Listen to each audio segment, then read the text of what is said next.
Hey guys, Ricardo here and welcome to another blog tech tips. In today's tutorial, I'll show you how to place your S26 Ultra into safe mode. Now, of course, safe mode is for troubleshooting, especially with apps or problems with your phone.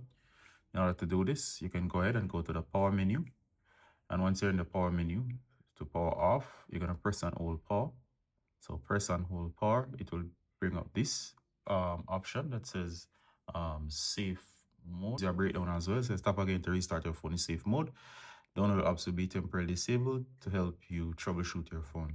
So I'm going to tap, and what this does is basically place your device in a control mode where it disables third-party apps and of course allows the phone itself to be able to troubleshoot situation. So safe mode will be displayed. You'll always know you're in safe mode as it will be indicated on screen.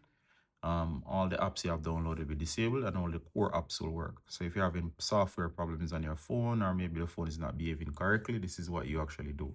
So right away you see safe mode lower left. So you can see safe mode lower left right here. So what we're going to do now is we're going to unlock the phone. The phone has booted up. And you can see, as was said, third-party apps are grayed out.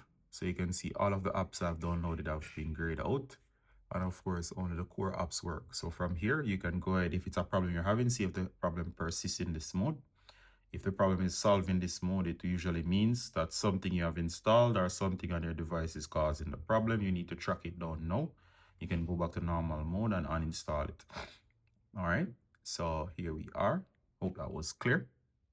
To exit this mode when you're finished, swipe down upper left. You're going to tap here. It says safe mode is on. And here you tap turn off safe mode. You hit turn off, it will turn off safe mode and you'll be taken back to normal mode. Hope that was useful, guys, and see you in the next one. Bye.